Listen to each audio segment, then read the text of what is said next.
Bonjour! Aujourd'hui, je vous présente le tout nouveau module de formation LMS de Brix. Pour commencer, il faut d'abord activer le LMS dans votre organisation. Rendez-vous dans le menu Organisation, cliquez sur Paramètres, puis sur Fonctionnalités.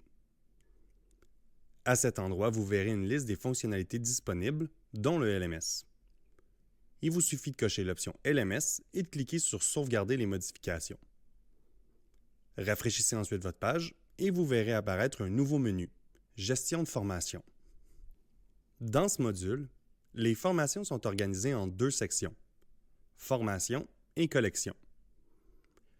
Les collections permettent de regrouper vos formations sous différentes catégories, par exemple en fonction des valeurs de votre entreprise ou de thématiques spécifiques. Pour créer une collection, cliquez simplement sur l'onglet Collection puis sur Créer une collection. Remplissez les informations, ajoutez une image et enregistrez. Une fois la collection créée, vous pourrez y ajouter des formations déjà existantes ou en créer des nouvelles. Pour créer une formation, rendez-vous dans le menu Formation, puis cliquez sur Créer une formation. La première étape consiste à définir la description de votre formation.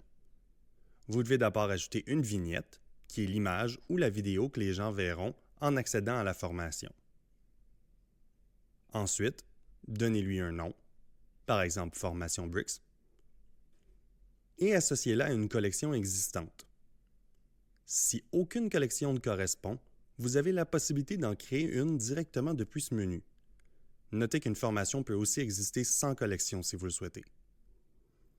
Une fois ces informations complétées, cliquez sur Suivant. Vous arriverez ensuite à la section des leçons. Chaque formation est constituée de plusieurs leçons, qui sont les étapes de l'apprentissage. Vous pouvez y ajouter différents types de contenus comme des vidéos, des images et des quiz. Par exemple, vous pouvez commencer par une vidéo d'introduction suivie d'un quiz pour tester la compréhension des utilisateurs, puis ajouter une image et un second quiz en lien avec cette image. Pour qu'un utilisateur complète la formation, il devra passer par toutes les leçons définies. Lorsque vos leçons sont en place, cliquez sur le bouton « Éditer » de la première leçon afin d'y ajouter votre contenu. J'ajoute ici ma vidéo.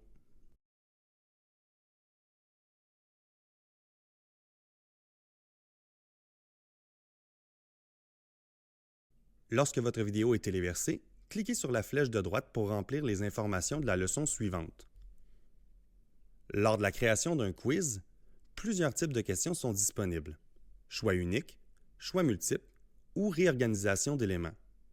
Vous pouvez ajouter plusieurs questions et sélectionner les bonnes réponses pour chacune. Une fois les questions rédigées et les réponses paramétrées, vous pourrez passer à l'étape suivante.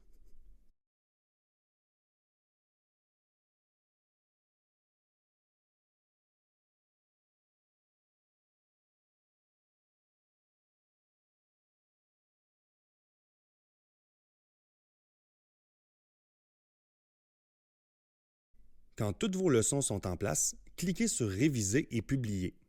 Le système effectuera une vérification et vous indiquera s'il y a des erreurs à corriger. Avant de finaliser, vous avez la possibilité de créer une publication sur le fil d'actualité afin d'informer les utilisateurs qu'une nouvelle formation est disponible dans LMS. Une fois prêt, cliquez sur « Publier » et votre formation sera accessible immédiatement. Voilà, votre formation est maintenant en ligne et prête à être suivie par vos équipes. Passons maintenant au mobile. Maintenant que le LMS est activé dans votre organisation, les utilisateurs mobiles verront apparaître le nouveau menu Formation. Celui-ci peut s'afficher soit directement dans la barre de navigation inférieure ou dans le menu Plus. Pour accéder aux formations, il suffit de cliquer sur le menu Formation, ce qui vous mènera à la page d'accueil du module. Sur cette page, vous retrouverez les collections disponibles, les formations mises de l'avant, ainsi que l'ensemble des formations accessibles. En ouvrant une collection, vous pourrez voir toutes les formations qu'elle contient et sélectionner celle qui vous intéresse. Une fois sur la page de la formation, il suffit de cliquer sur « M'inscrire » pour y accéder. Dès votre inscription, toutes les leçons deviennent disponibles. Les leçons doivent être complétées une par une pour compléter un cours à 100%. L'utilisateur peut suivre l'ordre suggéré ou choisir selon les leçons spécifiques, comme la deuxième ou la troisième, simplement en cliquant dessus. Lorsqu'une vidéo est lancée, elle démarre automatiquement. Il est important de noter que les utilisateurs ne peuvent pas avancer la vidéo, mais ils peuvent la reculer de 10 secondes grâce au bouton dédié. Ils ont aussi la possibilité de mettre la vidéo en pause, quitter l'application et reprendre plus tard exactement là où ils s'étaient arrêtés. Une fois toutes les leçons complétées, un message de succès s'affiche pour confirmer la réussite de la formation. L'utilisateur peut ensuite revenir au menu Formation où il verra sa progression mise à jour. Voilà pour le nouveau module de formation Brix. Merci et comme à l'habitude, le support de Brix est là pour vous si vous avez des questions. À la prochaine!